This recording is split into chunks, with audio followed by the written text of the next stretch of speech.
안녕하세요, 여러분. 굿모닝 행동을 진행하는 여러분의 영디 최영희입니다. 자, 우리 오늘은 예산 제도부터 좀 시작을 해보려고 합니다. 예산 이론을 제가 어제 진행을 해서요.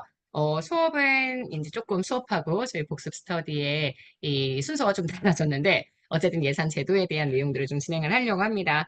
예산 제도는 제가 말씀드렸지만 예산을 편성하는 방식이었죠. 그래서 그 예산 편성 방식에 포인트들을 잘 잡아서 정리를 해주시는 게 필요합니다. 자, 일단 1번부터 볼게요. 자, 일단 품목별 예산 제도에 대한 얘기를 했죠. 품목별 예산 제도는 일단 기본적으로 예산을 품목으로 편성할 수 있게 만들어주는 제도입니다. 제가 의의에 대한 얘기도 했고요. 발달 과정에 대한 얘기도 했었고, 그러면 특징에 대한 이야기 했었죠. 통제 지향적인 예산 제도라는 건 다들 알고 계시죠? 품목별 예산 제도는 관료의 권한과 재량을 제한하는 통제 지향적인 예산 제도로 입법부의 재정 통제를 용이하게 하는 재정민주주의의 가장 핵심적인 실현 수단이다. 이렇게 해서 제가 1번 선지 한번 구성해 봤고요. 그 다음, 그래서 관료에게 요구할 수 있는 능력이 무엇이냐. 이 통제제한적인 예산제도인 품목별 예산제도를 진행하기 위해서는 담당 공무원에게 사업을 어떤 기획하거나 관리하는 그런 능력이 아니라 회계, 기술, 요거 하나만 딱 요구한다. 이렇게 얘기를 했죠. 이게 2번 선지입니다.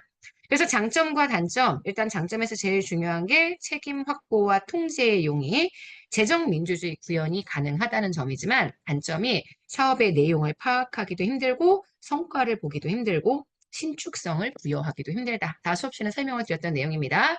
그래서 여기 지금 기출선지 내용 보이세요? 자, 품목별 예산제도는 지출 품목마다 그 비용이 얼마인가에 따라 예산을 배정하는 제도이다. 맞는 선지죠? 자, 그래서 품목별 예산제도는 이렇게 정리를 해주시면 될 것 같고요. 다음 페이지 봅시다. 성과주의 예산제도라고 했죠. 퍼포먼스 버제팅 시스템. 그래서 제가 이 퍼포먼스란 단어가 너무 중요하다 이렇게 얘기를 했었습니다. 그래서 우리가 얘기하는 이 성과주의 예산제도, 예산을 사업별, 활동별, 이게 아마도 퍼포먼스란 단어의 번역 표현이라고 제가 얘기를 했었어요. 그래서 사업별, 활동별로 분류해서 편성을 하되 이때 예산을 업무의 단위 원가, 그 다음 량을 계산합니다. 그래서 이걸 통해 사업별 실제 그 퍼포먼스를 잘 끝냈느냐, 이게 성과라고 얘기했죠. 그래서 성과를 제고하기 위한 예산제도 이렇게 표현했습니다. 요거 3번 선지로 구성을 했고요. 그래서 발달 과정에 대한 얘기하면서 미국은 1950년대에 이 성과주의 예산제도를 도입했다. 우리나라도 사용한 적이 있었다. 제가 이런 얘기를 했고요. 그 다음 특징과 그 운영 방법에 대한 얘기들을 쭉 하면서 정리들을 해봤습니다. 그래서 여기 지금 보시면은요, 성과주의 예산제도의 기출 선지, 성과주의 예산제도의 가장 큰 특징, 사업의 단위 원가를 기초로 예산을 편성한다. 요거 정확하게 파악해야 한다라고 얘기를 했었죠. 자, 그 다음 예산액의 산정 방법. 이게 제일 중요한 표현이었어요. 예산의 산정을 어떻게 하느냐? 단위 원가, 그 다음 거기에 곱하기 업무량. 이 두 가지를 곱해서 그 곱한 값으로 예산액을 산정할 수 있다. 이렇게 얘기했죠. 그래서 그에 대한 장점, 일단 사업에 대한 전반적인 파악을 할 수가 있고 그 사업에 대한 관리 기능이 가능하다. 하지만 단점, 성과를 측정하기 너무 어렵다라는 것들이 특징이 된다. 제가 이런 얘기들을 쭉 진행을 했습니다. 그래서 성과주의 예산까지 쭉 설명을 했고요. 여기는 요 선지가 4번 선지였죠. 그 다음 뭘로 넘어갔느냐? 계획예산제도로 넘어갔습니다. 플래닝, 프로그래밍, 버제팅, 시스템. 그래서 계획예산제도는 일단 무엇보다 이 계획예산의 도입 과정이 되게 중요하다고 얘기했고요. 제가 이번에도 체크를 딱 해놨죠. 실제 1961년 미국의 육해 공군 간의 예산 배분을 둘러싸고 나타난 극심한 갈등을 조정 해결하기 위한 그래서 선진무기 체계를 도입하기 위한 계획의 일환으로 케네디 행정부의 국방장관이었던 맥나마라가 현재 미국 국방부에 이 예산제도를 도입했다고 했고 60년대에 미국에 처음으로 도입이 되어서 65년도에 현재 존슨 대통령 지시로 전면적으로 연방정부 도입되었기 때문에 제가 1960년대 즈음이라고 설명했다. 이렇게 말씀드렸었습니다. 그리고 우리나라도 지금 보시는 70년대에서 80년대까지 계획예산제도가 이용되었다는 얘기가 들어가 있죠. 현재 우리나라에 중기사업계획서를 토대로 작성하게 되는 국가재정운용계획, 이런 5년 단위의 계획서 같은 거는 그 계획예산에서 그 내용들의 근원을, 기원을 찾아볼 수 있다고 볼 수 있습니다. 그래서 의사결정이 굉장히 집권화되고 하향식의 예산 편성이 이루어진다라고 얘기했죠. 그래서 계획예산제도는 계획지향이고요. 사업에 대한 결정에 초점을 맞추고 있습니다. 그래서 최고 관리자의 집권적 의사결정 기능 강조, 하향식의 예산 편성 강조. 그래서 지금 보시는 계획예산제도의 기출선지 보시면은요. 장기적인 기획과 단기적인 예산 편성, 이걸 통해 합리주의, 다시 얘기해서 총체주의 관점의 예산 배분을 시도한다. 이렇게 이야기를 해줄 수가 있죠. 그래서 그 특징, 운영 방법에 대한 이야기가 쭉 나와 있는 것을 확인하실 수 있습니다.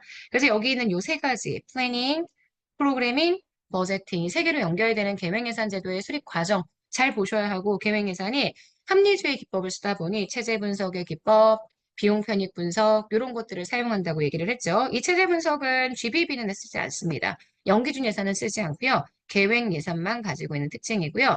지금 그 밑에 있는 비용 편익 분석의 경우에는 합리주의 예산 제도는 다 들어가기 때문에 합리주의, 총체주의 같은 말이죠. 우리가 쓰는 계획 예산이나 연기준 예산 모두에 사용되게 된다. 이렇게 보실 수 있습니다. 자, 장점. 자원 배분이 합리화될 수 있고 총체적 조정이 되고 집권화된다는 거. 하지만 단점, 너무 집권화되고 있고 사업 구조를 작성하는 것도, 그리고 이걸 진행하는 모든 과정이 너무 복잡하고 어렵다. 제가 이런 얘기들을 쭉 설명을 드렸었습니다. 자, 그래서 여러분 지금 보시는 여기 예산제도, 계획예산제도까지 설명을 했고요. 그 다음 연기준 예산제도 들어갔죠. 자, 연기준 예산제도와 계획예산제도 사이에 목표관리 예산제도 있다라고 얘기했었어요. PPBS가 너무 문제가 많아서 일단 MBO를 도입했다. 조직관리기법에 그 목표관리 제도를 도입했다. 그러다가 연기준 예산제도가 도입됐다. 그래서 가끔 문제에 이게 나올 때가 있습니다. 목표관리 예산제도의 도입 취지는 말 그대로 하급자의 참여를 증진시키는 겁니다. 하지만 불효불급한 지출을 억제하고 잠수관리를 지향하는 것. 이거는 GBB, 연기준 예산제도가 가지고 있는 특징이기 때문에 틀린 선지가 됩니다.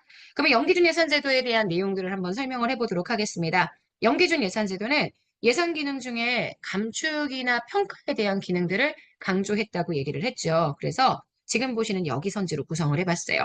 예산 기능 중에서 평가나 감축 기능을 강화한 것이 연기준 예산제도입니다. 그래서 신규 사업뿐만 아니라 기존 사업을 처음부터 재평가해주기 위한 고루한 예산제도. 이게 연기준 예산제도가 가지고 있는 특징이고요. 그래서 연기준 예산제도는 상향식의 의사결정 가지고 있다. 조직 실무자들의 실질적인 예산 참여에 재산 참여에 포인트를 두고 있다. 뭐 이런 얘기들을 좀 진행했죠. 그래서 절차 보시면 제가 의사결정 단위 확인하고 의사결정 패키지 작성해야 한다고 얘기했습니다. 우선순위 결정하고 예산 편성하는데 이 의사결정 패키지를 보시게 되면 의사결정 단위를 먼저 만든 다음에 그 다음 사업 대안 패키지, 사업 대안 패키지는 A라는 대안을 논증하기 위해서 B나 C라는 다른 대안을 넣어야 한다라고 했고 그 다음 제일 마지막 이 증액 대안 패키지. 원안으로 진행할 수도 있지만 증액을 하거나 감액하는 경우도 있다. 그래서 지금 보시는 여기 이 증액 대안 패키지에 제가 밑줄을 한번 그어봤습니다. 선정된 사업 대안에 예산 투입 수준별 대안을 검토한 정보이다. 이렇게 되어 있죠. 여기 여러분 8번 선지의 내용이었습니다. 장점은 합리주의적이고 구성원들의 참여가 가능하다는 것. 단점은 이 의사결정 단위를 정의하기도 곤란하고 목표를 설정하고 뭐 이런 과정들이 너무 어렵고 또 우선순위를 결정하는 데 있어서 담당 관료의 주관성이 개입될 수 있다는 점도 특징이 된다. 이렇게 말씀을 드렸었습니다. 그래서 연기준 예산제도에 대한 내용들을 보시면은요. 여기 있는 이 기출선지 보이시죠? 예산 편성할 때 전년도에 계속 진행했던 사업인지가 별로 중요하지 않습니다. 전년도의 사업을 포함해서 모든 사업을 원점에서부터 재검토하는 게 특징이라고 말씀을 드렸었죠. 자, 그 다음 신성과주의 예산으로 들어가 볼까요? 제가 신성과주의 예산은 좀 짧게 설명을 드렸습니다. 왜냐하면 현재 우리나라가 사용하고 있는 총액배분 자율편성 제도가 바로 신성과주의 예산이기 때문에 그 제도를 잘 이해하면 신성과주의를 별도로 공부할 필요가 없다. 이렇게 얘기했죠. 그래서 특징 중심으로 말씀드렸어요. 신성과주의 예산은 주로 단연도, 여러 연도의 계획을 세워서 예산을 편성하고 그리고 구성원들의 재량을 부여하고 성과를 중심으로 예산을 측정하고요. 우리 아직 정확하게는 안 배웠지만 발생주의 회계제도를 통해 성과를 파악할 수 있는 그러한 방법으로 예산을 평가한다. 이렇게 얘기를 했죠. 그래서 지금 보시는 이게 9번 선지를 구성하게 됩니다. 자, 그 다음 10번 선지의 내용은요. 신성과주의 예산이 가지고 있는 장점에 대한 얘기예요. 신성과주의 예산 운영 체계에 대한 것도 보셔야 되고 구체적인 예산제도 형태도 보시는데 제가 이렇게 써놓은 거 보이시죠? 학술적으로 구분되는 용어들이긴 하나 실무적인 구분은 그렇게 실무적으로는 그렇게 크게 구분되지 않는다라고 얘기를 했었습니다. 그래서 신성과제의 예산제도는 1990년대에 새롭게 주목하게 되는 예산제도고요. 수입보다는 산출보다는 성과에 중심을 두고 있고, 그래서 미국의 예산제도를 쭉 살펴보면 맨 처음 품목별 예산, 그 다음 PBS 성과주양 예산, 그 다음 계획 예산, 그 다음 연기준 예산, 그 다음 제일 마지막 신성과주의 예산의 참여 지행으로 변해왔다. 이런 표현도 들어갈 수 있습니다. 자, 신성과주의 예산의 장점을 보시게 되면 예산 집행의 자율성을 부여하죠. 그래서 신축성을 증대시키고 효율성을 확보할 수 있다. 그래서 요거 가지고 구성해 봤어요. 자율성, 신축성, 효율성 이렇게 확보하는 것들. 그래서 지금 보시는 요게 10번 선지의 내용이고요. 이렇게 자율성을 주되 그에 대한 결과 지향의 태도가 나타나게. 뭐 이런 얘기들을 쭉 설명을 했었죠. 그래서 여기 지금 보시는 장점까지 해서 10번 내용들을 정리를 해봤습니다. 여러분 지금 보시면 여기에 있는 내용들까지 해서 예산 제도에 대한 얘기했고요. 예산 과정은 딱 두 개만 더 풀어보도록 하겠습니다. 예산 과정의 본격적인 예산 편성과 심의는 내일 정리를 하도록 하고요. 우리 오늘은 예산 주기와 예산 과정에 대한 이야기만 간단하게 해볼게요. 예산 과정은 행정부의 예산 편성, 그 다음 국회의 예산 심의, 그 다음 행정부의 예산 집행, 행정부가 결산하고 그 결산을 국회가 승인하는 과정으로 이루어집니다. 이 결산을 하나로 묶어주게 되면 결국 편성, 심의, 집행, 결산이기 때문에 총 4개의 단계라고 설명을 했고요. 이게 여러분 지금 보시는 11번 선지입니다. 우리나라의 그래서 예산 주기는요. 일단 3년이고요. 회계 연도와 예산 주기라는 단어를 꼭 구분하시라고 이야기했죠. 12번의 내용입니다. 그 다음 제일 마지막 13번까지 보시게 되면 이 전체 과정 보시는 건 되게 중요한데 어차피 우리가 수업 시간에 계속 보게 되는 거니까 나중에 한번 정리해 주시면 되고 예산 과정, 편성, 심의, 집행, 결산이기 때문에 틀린 선지 되는 거 보실 수 있죠. 자, 그 다음 13번 회계연도 독립의 원칙에 대한 내용으로 마지막 정리를 해봤습니다. 예산은 당해 회계연도 개시점과 회계연도 경과 후에는 사용할 수 없다는 게 원칙입니다. 이걸 우리가 회계연도 독립의 원칙이다라고 설명하고 있어서요. 이렇게 독립에다가 밑줄을 한번 쳐봤습니다. 13번 선지입니다. 자, 여기까지 해서 우리 오늘 굿모닝 행정학 내용들은 마무리하도록 하겠습니다. 내일부터는 여기 지금 밑으로 들어가게 되는 예산의 편성부터 시작해 보도록 하겠습니다. 예산 파트가 진짜 힘든 거 압니다, 여러분. 근데 이 예산 파트는 하나하나 잘 보시고 여러 번 반복해 주시면 정말 익숙해져서 쉽게 푸실 수 있는 파트거든요. 그러니까 너무 긴장하지 마시고 잘 아침마다 복습하면서 따라오시면 좋겠습니다. 오늘 하루 정말 여러분 거고요. 내일 아침에 만날게요. 여러분, 안녕.